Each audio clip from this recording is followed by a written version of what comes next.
England is My City may have become one of the most memorable lines of any song this year, although in terms of the artist's credibility, for all the wrong reasons. The line was penned by viral video entrepreneur Nick Crompton and featured in the song It's Everyday Bro that was written by another YouTube star, Jake Paul. Some people applaud such artists for exploiting a niche, while critics decry this prefab art as an idiocracy in the making. Whatever you think, Crompton should have known better, as he hails from the industrial city of Bradford in northern England, a place renowned for its once illustrious textile industry, illegal substance addiction epidemic, and the occasional race riot. His line has since become a meme denoting stupidity and has been parodied numerous times. Today we are making his line a reality for all. In this episode of the Infographics Show, what if England was everybody's city? Don't forget to subscribe and click the bell button so that you can be part of our notification squad. England is not a city, as you well know. It's a country that is part of the United Kingdom, along with Scotland, Wales, and Northern Ireland. The name England comes from the Angles that invaded England in the 5th century from what we now call Germany, and before that the Romans had named this spot Britannica. It's the largest country in the United Kingdom, which in itself has a population of 65,580,886 as of September 4th, 2017. That's only about 0.87% of the entire world's population. The population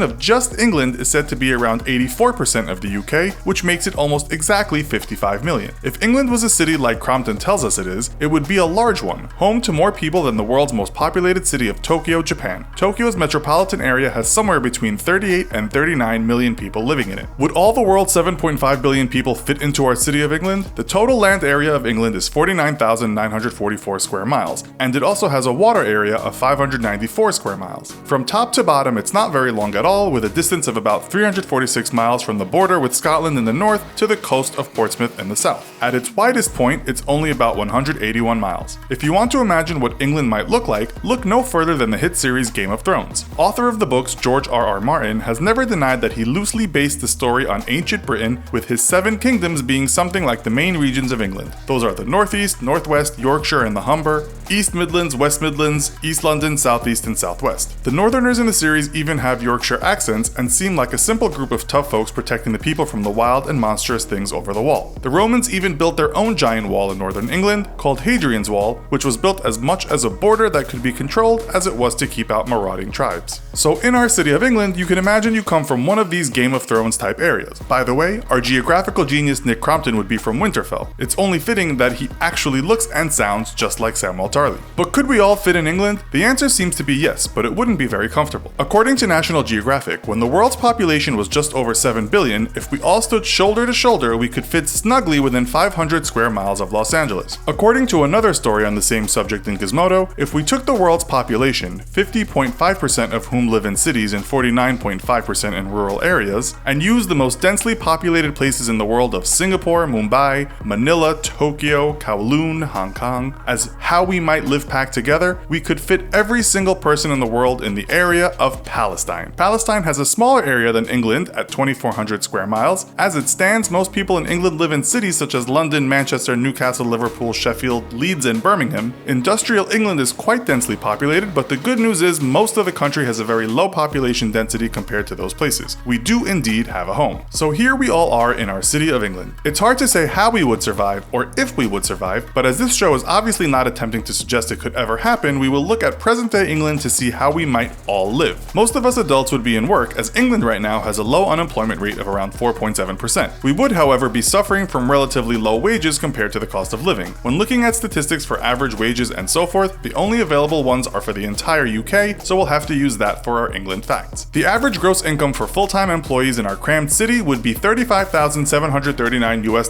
a year. This is far less than the average in the United States, which is around $60,000. If we earn the average wage, we'd have to pay 20% basic income tax. If we earned $58,272, we'd be paying 40% tax, and on anything over $194,237 a year, we'd be paying 45% tax. According to The Guardian, many of the UK's top earners often evade paying tax as they have found ways to get around the system. We might now ask if our city of England is an ideal place to live. Every year there is something published called the World Happiness Report. It takes into account data on wages, cost of living, health, freedom to make life choices, social support, and corruption. The top 5 countries in 2017 are Norway, Denmark, Iceland, Switzerland, Ireland, and Finland. The United Kingdom is in 19th place and the US is in 14th place. According to an article in Fortune magazine, the worst wealth disparity in a rich country in 2015 was the United States. The UK was in 4th place behind Japan and China. If we were part of a low-income family, we could have an average of $123 in savings and investments. High-income families in 2017 had an average of $81,430. According to British newspaper The Mirror, the average household will have $16,833 of consumer debt, and 1 in 3 of us Englanders will be paying for Christmas on credit. Forgetting about money,